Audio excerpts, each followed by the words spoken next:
ahí, Verónica, pero qué gusto de tenerte en plataforma a los tiempos, Enrique. Sí, es un saludo cordial a ustedes, mis amigos. Un honor volver a conversar. Bueno, ingeniero Pita, definitivamente lo escuchamos claro y preciso. El abogado Cepeda inicia esta entrevista. Enrique, ¿cómo vamos? Se inició el proceso electoral, pero hay algo que todavía termina siendo una incógnita. ¿Se puede en el camino, ya que hay un proceso electoral abierto, renovar a las autoridades que están pendientes de... hay dos que tienen que salir y dos que tienen que ingresar? ¿Es pertinente, es prudente, es legal hacerlo o tú crees que hay que poner un alto temporal hasta que el proceso electoral pase? Bien, primero un saludo cordial. Gracias por la oportunidad de conversar con ustedes. ¿Es pertinente? No. Perdón. ¿Es pertinente? Sí. ¿Es legal? También. ¿Es oportuno? No. Este es un proceso que está contemplado en la ley y que debió haberse realizado ya por parte del Consejo de Participación Ciudadana. La ley es clara en respecto a que a partir de que se cumplen los 3 años en funciones, los consejeros, se realiza el sorteo. No establece una fecha fija, pero claro, tenemos un proceso electoral en marcha. Ya lo hemos iniciado, ya estamos en lo que llamamos periodo electoral y lamentablemente no se ha producido. Por eso digo, ¿es oportuno? No. No existe, y es importante aclarar, interferencia al proceso electoral, porque la ley es clara en definir cuáles son las infracciones electorales. Y esta no es la historia de lo que sucedió en la época del Tribunal Supremo Electoral, cuando al amparo o con la justificación de un juicio político al presidente, pues hubo aquella situación en la que el Tribunal Supremo Electoral se permitió sancionar a la gran mayoría de asambleístas y sucedió lo que tenía que suceder. No. ¿Por qué no es pertinente en este momento desde el punto de vista operativo? Porque trastoca, afecta, puede complicar de alguna manera una máquina que ya está trabajando. Entonces, sí, es lo que yo pienso, en lo que yo coincido. Y esperemos, bueno, como también hay un entuerto del Consejo de Participación Ciudadana, creo que las cosas se van a demorar un tiempo. Te tengo otra consulta, Enrique, y tú ya tienes una dilatada trayectoria en el Tribunal Electoral, Consejo Nacional Electoral, y, y esto me da la vuelta, tanto gasto en procesos electorales por los distintos tiempos en que se realizan las elecciones. No convendría unificarlas. Me acuerdo que en el año 97, cuando se defenestró al presidente Bucarán, de lo cual celebramos 25 años hace una semana, se cortó el periodo 2 años y por tanto se desempató las elecciones nacionales con las excepcionales. Luego después el presidente Correa convocó asamblea constituyente y se cambió nuevamente el calendario de posesión de las autoridades nacionales y el desfase continuó. Me acuerdo que antes se posesionaban el 10 de agosto, después el 15 de enero y ahora el 24 de mayo. ¿No crees que sería conveniente promover una suerte de ley que equipare los periodos de las autoridades seccionales con las nacionales para, por economía procesal y economía electoral, hacer un solo proceso? Si hablamos de economía, definitivamente sí, podría llevarse adelante. Se podría producir un desfase significativo respecto a los tiempos, siempre tomando la elección del presidente de la República como la referente para ir ajustando los demás. Yo considero que la democracia tiene un costo y lamentablemente ese costo lo tenemos que asumir todos los ecuatorianos. Puede haber dispersiones, distracciones, puede haber confusiones por parte del electorado, elegir presidente de la República, asambleístas, y en el mismo tiempo estar eligiendo alcaldes, prefectos y todo. Cambios que a mí se me ocurren que podrían suceder es que los asambleístas sean elegidos en la segunda vuelta electoral y no en la primera, para evitar estas dispersiones que hoy nos están demostrando pueden suceder en una asamblea, y esta atomización de muchas fuerzas políticas pues complican la gestión política de la asamblea y del mismo gobierno. Por lo tanto, yo creo que más lo que deberíamos comenzar a pensar es en cambiar las fechas para efecto de que no sean en épocas de invierno. Me salgo un poco del sentido de tu pregunta, ¿verdad? Porque esto de llevar adelante procesos en pleno invierno solamente porque se les ocurrió que tenía que ser el 24 de mayo la posesión de las autoridades, o alrededor del 24 de mayo, esto ha traído el hecho de que tengamos que hacer elecciones en un país que está en pleno invierno, en el mes de febrero, y eso obviamente afecta el desarrollo y afecta el derecho de los ecuatorianos a participar. Pero en términos generales, por economía podría llevarse, pero es una complejidad muy Entiendo, y mira, has dado otros temas que yo no los tenía presente. El poner a los asambleístas en la segunda vuelta, el sacar del calendario las fechas de invierno, ya es otro tema, y el tema de economía, o sea, ya hay tres razones que valdría la pena tomar en consideración para hacer calendarios prácticos. Yo entiendo que la democracia tiene su costo y no voy por ese lado, pero también la economía del país no aguanta porque los procesos electorales detienen de alguna manera la marcha de los negocios. Hay un tema que también podría ayudar: el voto electrónico, el voto telemático. Es un voto desde casa, un voto desde cualquier aplicativo que tenemos nosotros los ecuatorianos, entiéndase teléfonos inteligentes, laptop y tal. Nosotros ahora vamos a hacer un ejercicio con un número importante de juntas receptoras de voto para efecto de poder medir, pero hay una desconfianza gigante por parte de las organizaciones políticas respecto a este sistema, que en otros países tiene éxito. Pero esa es otra alternativa, porque el primer gasto es fuerte, pero de ahí para adelante los siguientes procesos son más económicos, no implica un despliegue humano de tanta gente respecto al tema de control, la papelería, los sistemas informáticos una vez que están definidos ya no tienen por qué ser modificados tan significativamente en cada proceso. Es decir, ese es otro componente que tendríamos que mirarlo a futuro y que también impacta en la economía de una actividad como la que llevamos adelante. Hay mucho por hacer, Enrique, y en verdad que hay una tarea importante. Henry Avelino, mi compañero, continúa con la entrevista. Gracias. 8 horas con 12 minutos. Estamos con el ingeniero Enrique Pita, vicepresidente del Consejo Nacional Electoral. ¿Cómo está? Un buen día. Un placer poder saludarlo. Estamos escuchando todos estos cambios bastante interesantes, ¿no? Cosas propuestas, perdón, ¿no? Y un reto que tiene el Consejo Nacional Electoral es la organización de los debates a candidatos, alcaldes y prefectos en estos comicios seccionales, y hay un estimado, ¿no?, de que puedan ser aproximadamente unos 90,000 candidatos que se puedan inscribir. Este reto, ¿cómo preparan ustedes este tema, el de los debates? ¿Ya hay algunos adelantos? Cuéntenos un poquito, ingeniero. Buen día. Primero, confirmando el hecho de que van a ser 38 debates que tendremos que llevar adelante. La norma establece que hay que hacer debates en las circunscripciones de más de 100,000 habitantes. Dicho eso, son 17 provincias y las diferencias son cantones que tienen más de 100,000 habitantes repartidos en el país. Ahora bien, la primera decisión que hemos tomado es descentralizar la organización de estos debates a efecto de que las diferentes delegaciones puedan asumir la responsabilidad cuando en sus jurisdicciones hay un debate.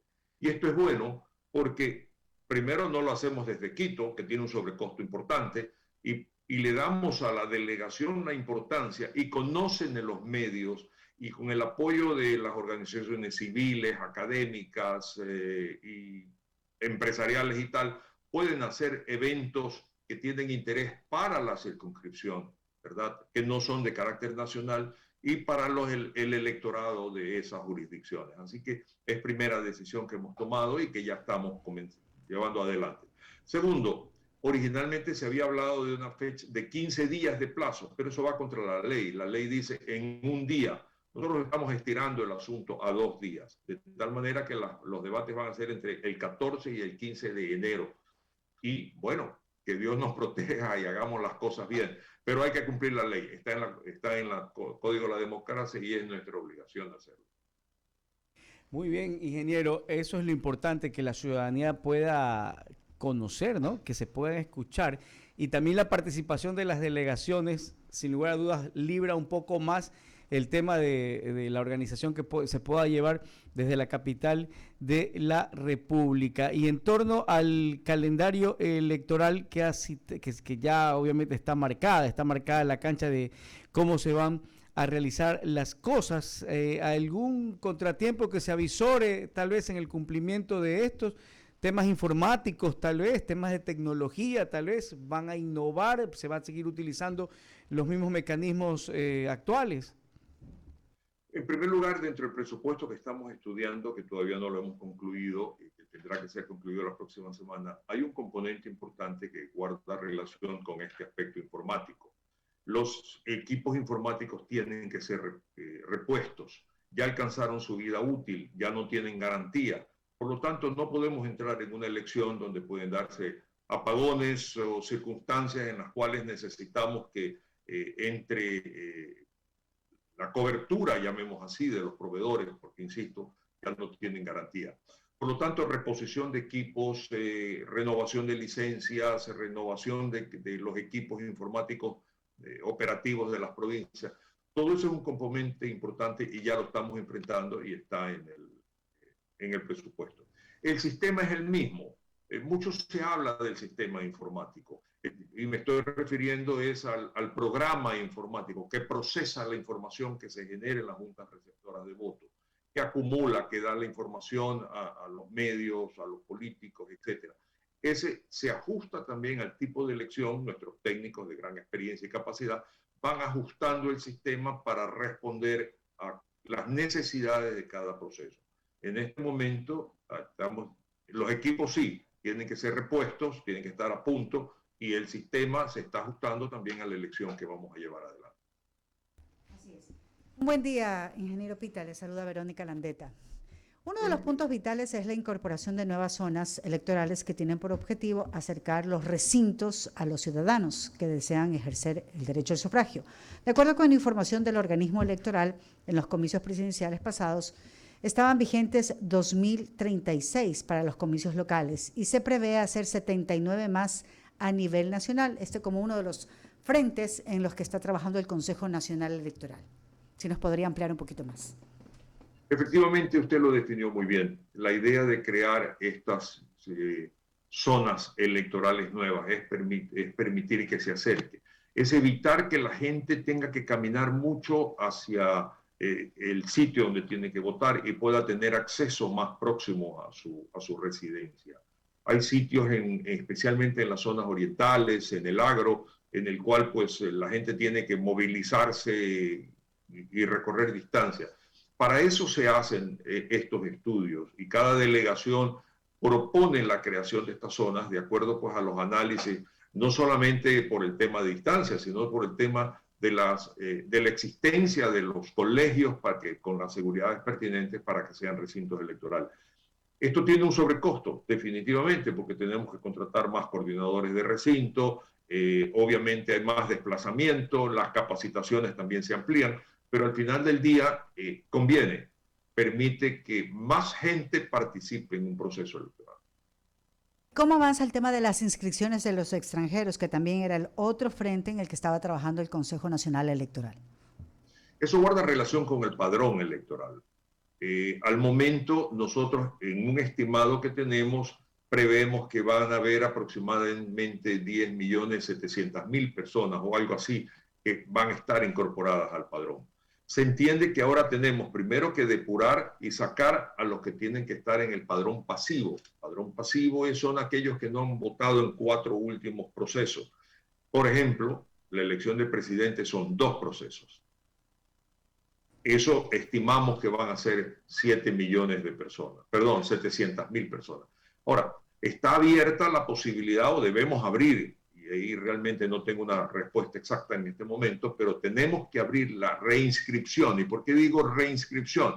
Porque en una depuración que se hizo para un proceso anterior, se dejaron afuera algunos extranjeros que estando habilitados para votar o que ya habían votado de alguna manera por alguna situación de incumplimiento de algún aspecto de la norma, independiente que ya habían ejercido el derecho al voto que les da la Constitución, se los había dejado fuera. Pero efectivamente hay que hacer un empadronamiento nuevo para que participen aquellos extranjeros que viven acá y quieren participar en nuestra democracia, también votando.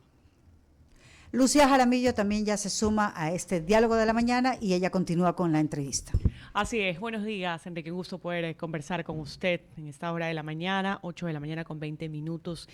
Y quiero referirme a una reforma electoral que tal vez pasó desapercibida en los comicios generales del 2021, pero que por las características de las seccionales del 5 de febrero del 2023, pues toma relevancia para la inscripción de los candidatos, y esta está relacionada a que el requisito de que quien aspire a representar a una determinada jurisdicción deberá haber sufragado en ese recinto en el último proceso electoral. Cuéntenos un poquito acerca de esto, porque sé que además que quienes incumplan este requisito podría promover pues la impugnación de la candidatura y afectar los plazos del calendario. Lo escuchamos. En realidad ese requisito ya estaba en la ley. Y yo tengo que reconocer que el reglamento que hizo el Consejo Nacional Electoral omitió la parte de "y tiene que haber residido" y puso "o". Lo que va a pasar ahora es que vamos a poner mucha atención en esto, porque está en la ley. Y el error que hubo al no haber puesto el "y", sino el "o", permitió que existan candidaturas que no cumplían con este requisito. Por ahí conozco de un caso que no tuvo ningún tipo de objeción, porque aquí es muy importante mencionarlo.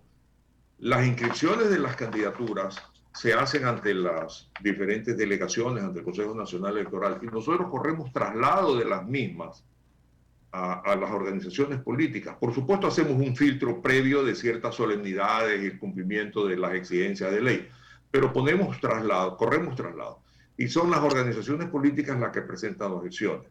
Por lo tanto, si hubo un caso específico que esta persona, por efecto de un reglamento que nadie cuestionó, que pudo haber tenido un error, se candidatizó, bueno, sucedió, pero ahora vamos a ponerle mucha atención respecto a esa situación. Y permítame ir más allá. Una norma que hoy está vigente y que se comienza a aplicar también, y que se va a aplicar también. No obstante que la redacción está un poco confusa.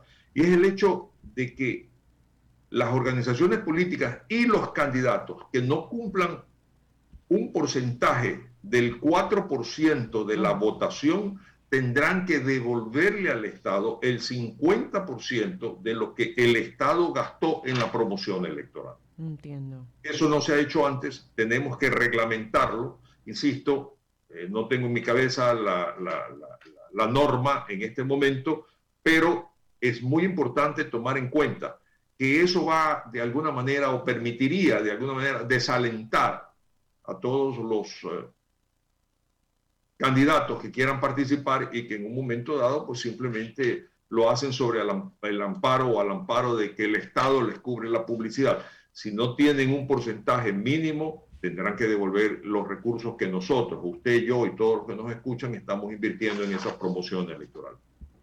Ahora, quiero referirme al tema de los debates. Usted señalaba que son 38 debates, ¿no?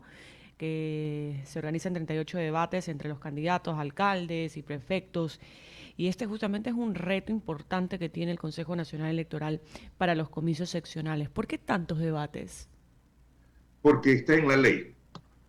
Y al contrario, está restringido porque pudieran haber sido más. Pero la ley dice que tiene que hacerse en circunscripciones de más de 100.000 habitantes. Pues el legislador en su momento estableció el debate obligatorio de carácter presidencial, y ahora establece el debate obligatorio de candidatos también para estas elecciones de concejales y alcaldes y prefectos. Perdón, de alcaldes y prefectos. Pero esto tenemos que llevarlo porque tenemos que cumplir con la ley.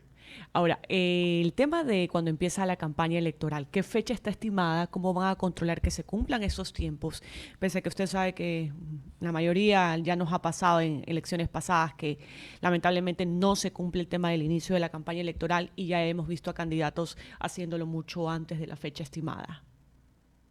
Esos son temas de control electoral que tenemos que asumirlo a través de las contrataciones oportunas con quienes hagan las vigilancia de que tal situación se dé respecto al gasto electoral en no periodo electoral.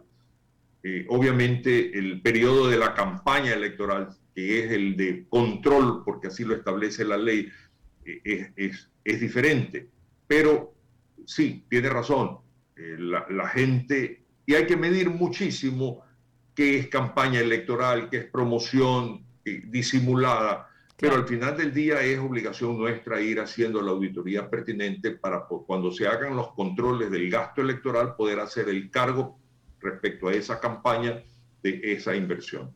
¿Cuándo se tiene prevista que inicie ya la campaña electoral para las seccionales?